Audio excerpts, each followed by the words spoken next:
Presiden Amerika, Donald Trump, akhirnya jelaskan cara perang Amerika Syarikat dan Israel lawan Iran patut tamat. Walaupun prospek menamatkannya masih tidak jelas. Kenyataan Trump dan pegawainya serta perkembangan perang ini menunjukkan situasi masih belum pasti. Dalam episod kali ini, kita akan melihat apakah senario yang ada mengenai Iran di tangan Donald Trump sekarang dan bagaimana perang di Iran boleh berakhir. Nama saya Alex Hepeci. Ini projek peribadi teori konspirasi, di mana kita bongkar teori konspirasi dan cari kebenaran. Dan kita juga bercakap tentang proses geopolitik yang rumit tetapi dengan bahasa yang mudah difahami.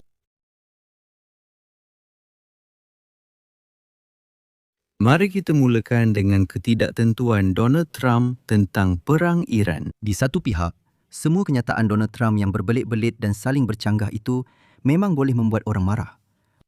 Sementara itu, Amerika Syarikat telah lama mengamalkan ketidaktentuan strategik tanpa kaitan dengan Donald Trump dan berjaya menerapkannya selama beberapa dekad seperti dalam hubungan dengan Taiwan dan China. Amerika Syarikat tidak mengiktiraf perang atau kemerdekaan pulau itu, tetapi berjanji membantu jika diserang dari tanah besar sambil membina hubungan pragmatik dengan Beijing dan Taipei. Tidak pasti sama ada Presiden Amerika Syarikat Donald Trump tahu tentang kaedah ini. Tetapi dalam perang di Iran, beliau membawa prinsip ini ke tahap mutlak. Ketidaktentuan strategik menyeluruh. Walau apapun keadaannya, langsung tidak jelas apakah tujuan perang ini, kaedah yang mungkin digunakan untuk meneruskannya, bagaimana untuk menamatkannya, apa sebenarnya yang dianggap sebagai kemenangan dan sebagainya. Dan jika rancangan Amerika Syarikat sendiri tidak diketahui oleh Amerika Syarikat, maka tiada risikan Iran yang mampu memintasnya, malah secara teori sekalipun. Saya ingin nyatakan, persamaan dengan pencerobohan Rusia ke atas Ukraine sangat jelas. Walaupun begitu, perbezaannya sangat besar. Malah, dari segi gaya pun sudah berbeza. Petak Hex menyatakan, Amerika Syarikat tidak memulakan perang ini, tetapi mereka yang menamatkannya. Setiausaha Akhbar Rumah Putih, Caroline Leavitt, berkata, Iran merancang menyerang Amerika Syarikat. Sebab itu, Trump melancarkan serangan pencegahan. Akhir sekali, kenyataan daripada Trump sendiri bahawa Amerika Syarikat sebenarnya belum pun bermula. Ini sebenarnya adalah pengulangan secara literal kenyataan Vladimir Putin pada tahun 2022. Dalam strategi ini, Trump berpegang pada satu peraturan mudah. Di mana terkena, di situlah sasarannya. Dan apa yang dicapai, itulah matlamatnya. Berdasarkan perkara ini, wajar mempertimbangkan senario penamatan perang terhadap Iran oleh Donald Trump kerana pilihan beliau sangat terhad. Senario pertama ialah perang hingga menang mutlak. Iran dengan tegas enggan menyerah kalah, terus melawan dan menembak jiran-jirannya di sekeliling. Hujah peluru berpandu paling serius mungkin hanya digunakan di saat akhir apabila pertahanan udara musuh keletihan akibat serangan syahid. Walaupun kekuatan konvensional Iran terjejas, rejim itu masih bertahan.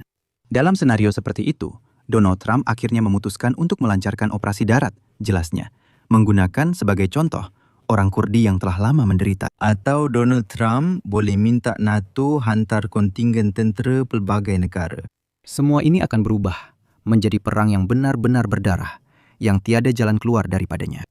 Walaupun pihak baik menang seperti di Syria, Iran tetap menjadi punca ketidakstabilan rantau ini untuk masa lama.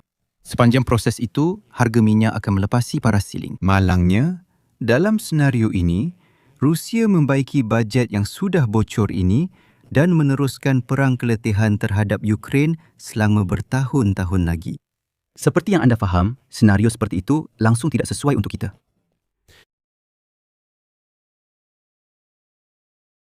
Ada satu lagi senario. Ini adalah satu perjanjian besar. Seperti yang saya percaya dan telah hujahkan di saluran YouTube ini, inilah senario paling diingini di Rumah Putih yang hampir dinyatakan secara terang-terangan. Ini seperti Venezuela. 2.0, tetapi rejim Iran lebih stabil daripada rejim Amerika Latin. Rejim Khamenei lebih stabil daripada rejim Maduro. Ini terbukti secara praktikal. Dalam 2 minggu perang ini, kematian pemimpin atau komander tidak melumpuhkan sistem. Tempat yang kosong akan diisi oleh orang baru. Dan pada dasarnya, institusi ini, seperti rejim klerikal, ia terus wujud.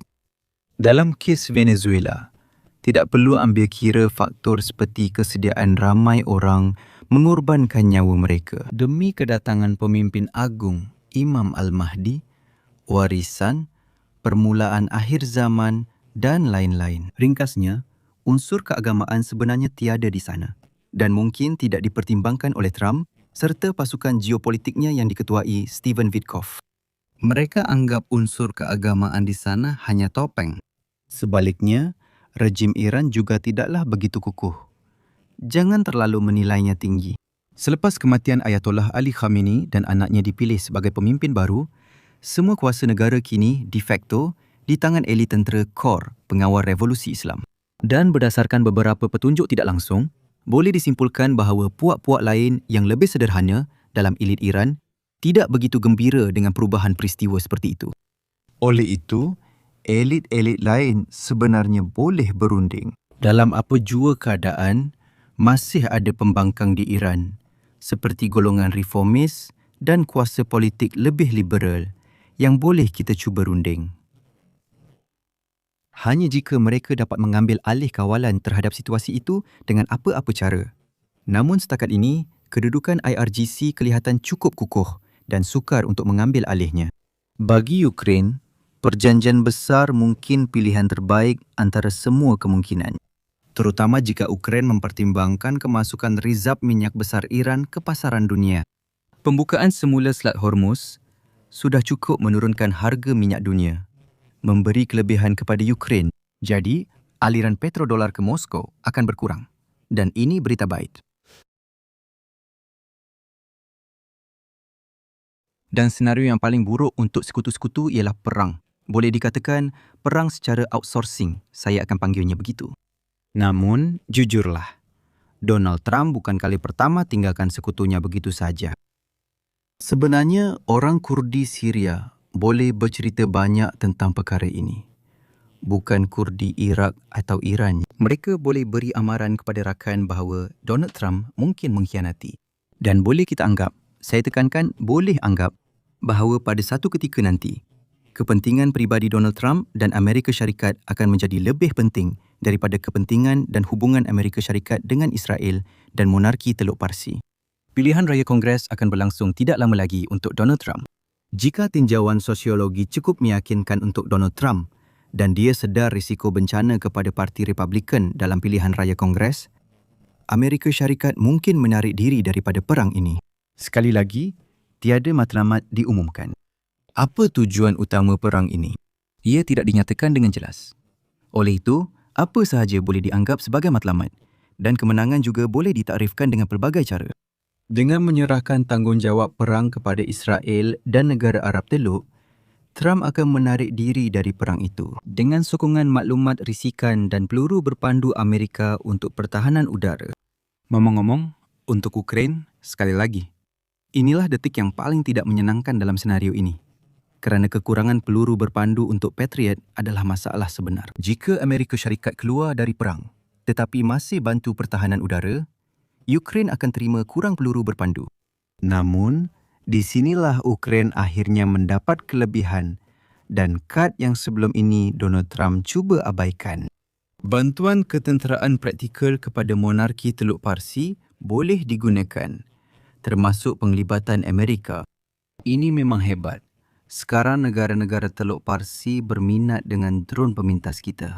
Perantau Timur Tengah akan terus berasap atau terbakar untuk tempoh lama. Rejim Iran, setelah kehilangan sebahagian daripada potensi ketenteraannya, akan menggantikannya dengan potensi kemarahan. Dan harga minyak akan kekal terapung pada paras yang lebih tinggi berbanding sebelum perang. Dengan kemungkinan, sudah tentu beberapa kelonggaran dan sebagainya. Namun begitu, harga ini tidak mungkin akan turun ke paras sebelum perang. Banyak perkara bergantung pada cara Amerika Syarikat mengatur pengundurannya. Secara terancang atau mengejutkan seperti Donald Trump, sama ada untuk musuh, sekutu atau pentadbiran sendiri. Maksudnya, sudah tentu, senario boleh jadi berbeza-beza. Kawan-kawan, Apakah senario penamatan perang di Timur Tengah yang anda sendiri lihat? Berdasarkan retorik Donald Trump dan situasi geopolitik, Kongsikan pandangan anda di ruangan komen episod ini. tulis pendapat, teguran atau ketidaksetujuan anda beserta hujah saya. Saya ingin tekankan, format ini hanya andaian, perbincangan dan usaha mencari kebenaran. Saya berhenti seketika. Langgan saluran, tekan loceng dan butang suka. Jika anda suka format ini dan ia berguna, anda boleh sokong saluran YouTube kami dengan derma atau langganan penaja berbayar melalui pautan dalam penerangan video ini. Imbas kod QR di skrin anda. Itu saja. Jaga diri. Selamat tinggal semua.